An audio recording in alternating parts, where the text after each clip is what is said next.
जी कौन सी कहत रहा तनी फिर से खाली कहबो।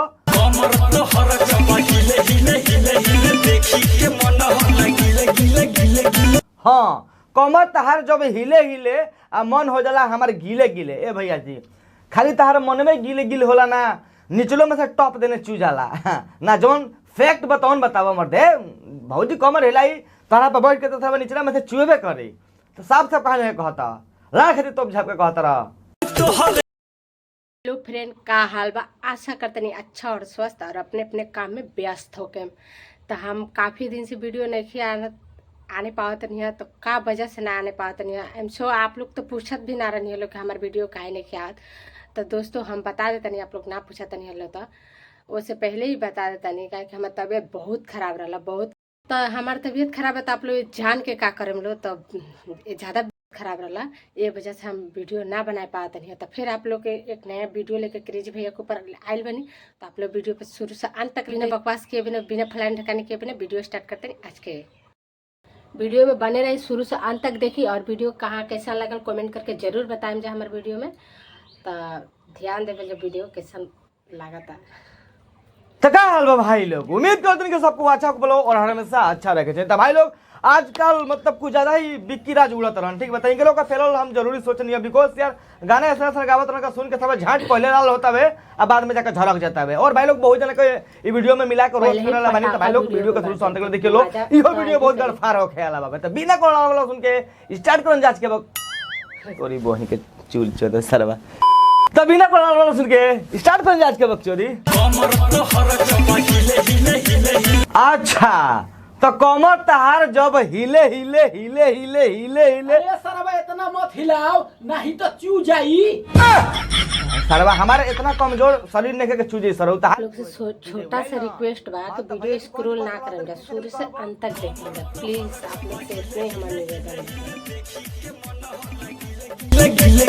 हाँ कमर तहार जब हिले हिले आ मन हो जाला हमारे गीले गीले। ए भैया जी खाली तहार मन में गीले गीले होला ना, निचलो में से टॉप देने चू जाला ना। जौन फैक्ट बताओन बतावा मर्दे, भौजी कमर हिलाई तहरा पर बैठ के तो सब निचला में से चुएबे करे, तो साफ साफ कहा कहता ला खेती तो झाप के कहता रहा।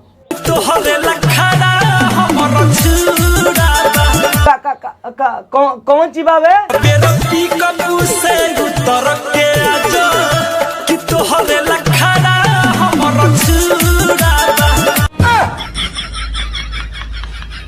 सरवा छुड़ा बावे? ए भैया जी तू शायद गलत कहत रह। निचला के जौन आदमी कुल के नीचे वाला ओकरा का छुड़ा ना, ओकरा का भाला कहल जाला। काहे से का भाला जहां जाला तहां खूने निकालेला। तो भैया जी तू गलत कहत रह का छुड़ा बा। भैया चलो हम मान लेके तारा लगा छुड़ा बा, लेकिन हेकरा लगा कौन चीज होई? छुड़ी। लामा उजर 6 इंच के कलर एकर ना करिया बा। लामा उजर बा 6 इंच के। ए भैया जी कौन 6 इंच के बावे हो? अगर भैया जी तू भैया के कहत रहो तब तो हम ना मानम। काहे से के 6 इंच में और 2 फुट में 1.5 फुट में फर्क होला ना। भैया जी एकरा बारे में कहत रह लामा बावे उजर बावे 6 इंच के। मदद नहीं तार मुंह देख के बुझाता है तार उजर तो हो ही ना सरबा। मान लो 6 इंच की चाहे 7 इंच का हो, लेकिन सरबा उजर ना होने के पहुंच दो 20 कोपड़ा इतना करिया हो। 20 कोपड़ा तो उजर होला। अरे सुअर का गाड़ इतना करिया हो ना, सुअर का गाड़िया तो लाल रहेला। अरे अल कतरा इतना करिया हो के पहुंच दो। धुआं फेंके लगेला हमारे इंजन। अच्छा तो तार इंजन धुआं फेंकता है ना। तो भौजी जब तू इतना बतावो तो यह बता दो कि आगे से फेंकेला ना पीछे से? पीछे से न फेंकी रे। अच्छा पीछे से फेंकेला धुआं। ए कैमरामैन लगत है कि भौजी का सही मरद नहीं मिलल, नहीं तो हमारे पेलाई में भौजी धुआं ना आगे पड़ी खून फेंक देबू, डॉक्टरी दिखावे के पड़ जाई। अरे तोरी पहुंच दो भौजी, अब जहाँ जे 1 2 3 कह देले तब पटाक के पेलम तारा का मंगरे के दिन अरे बहुत चोना कहले बड़ू एक बहुत यहाँ यूं करतिया। अब फिर सर्व हमनी के उठत आवे ना भाई लोग खीस बड़ी कि ना बड़ी। जब आ यूं करती 1 2 कहती है तो एक टिप दे, मतलब तनी कायदा में कहो यार। सर्व हो कैमरा में हमरा सर्व तब से खजुआ बतावे सर्व कहीं जाके बहरी मुंह ठोट मार दी तब ये वीडियो देखे वाला नहीं ना कैमरामैन। हाँ ए सर्व तने मुठ मारा छोड़ले नहीं के अभी ना सर्व वही तो दुबरा तेरे सारे। उमरी पमारे लो भतार गिन गिन अब सरवा अंगुरियों पे गिन गिन के पेले लागल, मतलब मारे लागल। पहले तो खाली इंजन धुआं छोड़त रहा, भौजी का अंगुरी पे गिन गिन के मारता 1 2 3 तार बोहनी के गाड़ी में।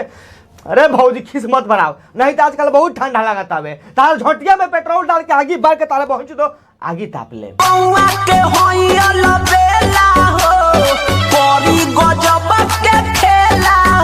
अरे सरवा झाट में के काई ऐसा पटाख के पेलम के रूह कांप जाई।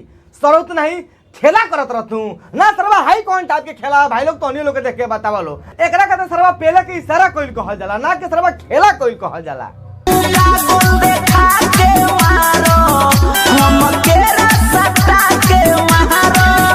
अच्छा तो तू केरा सटा के मरबा।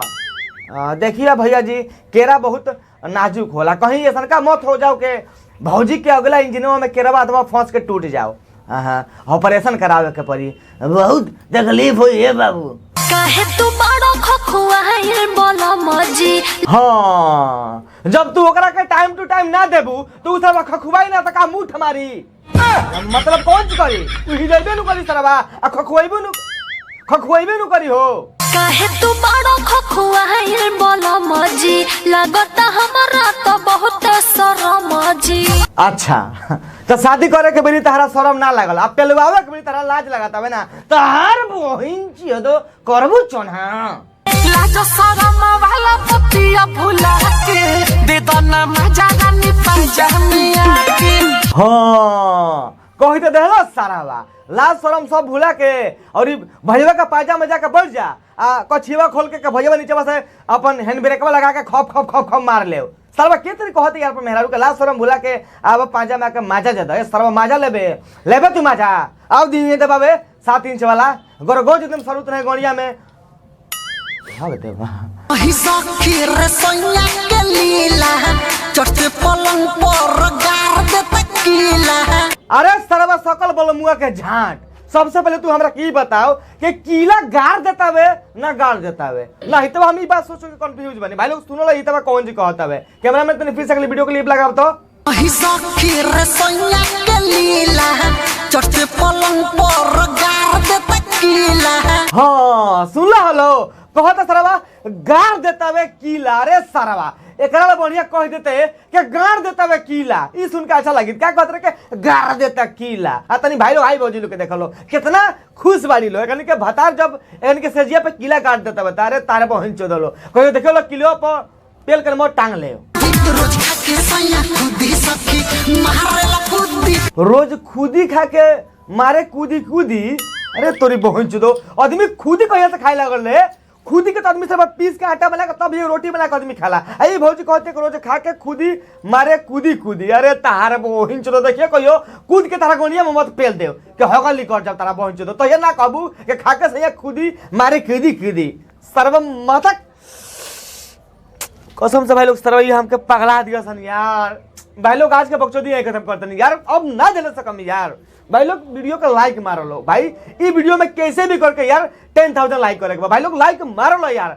अगर लाइक की वीडियो का 10,000 करते रहो ना भाई लोग तो पार्ट 2 लेके आए और एक से भी गाना फाड़ू वीडियो है ठीक बाबे। और भाई लोग ये वीडियो का सबसे बेस्ट पार्ट तो कौन लगा कमेंट कर जरूर बताइए। और भाई लोग सबसे इंपॉर्टेंट बात ई बाबे कि हमार ओरिजिनल इंस्टाग्राम के लिंक हमारे डिस्क्रिप्शन में बाबे जाकर उस ओकरा में फॉलो कर लियो यार। हमारा जोन ओरिजिनल बा भाई जोन इंस्टाग्राम का आईडी बनू डिस्क्रिप्शन में ही तो हम लोग के मिली, ओकरा में हम ऑनलाइन गेम खेल के पैसा कितने कमाए के बाद सब बतावे नहीं ठीक बाबे। तो इंस्टाग्राम का जरूर हम जरूर फॉलो करिए लो। हमारा बहुत सारा फेक इंस्टाग्राम आईडी बना कर चला बता, लेकिन जो ओरिजिनल इंस्टाग्राम का आईडी बाबे तो डिस्क्रिप्शन में बाबे ठीक बाबे। तो जोन में 3 लाख प्लस 12 फॉलोअर हमारे बना ठीक बा, तो जाकर जरूर फॉलो करिए लो हमारा के, ताकि तुम लोग कुछ घर बैठल अर्निंग कर सकते रहो। और भाई लोग वीडियो के जरूर लाइक मार दियो लो। मिले जुले नेक्स्ट वीडियो में, तब तक के लिए।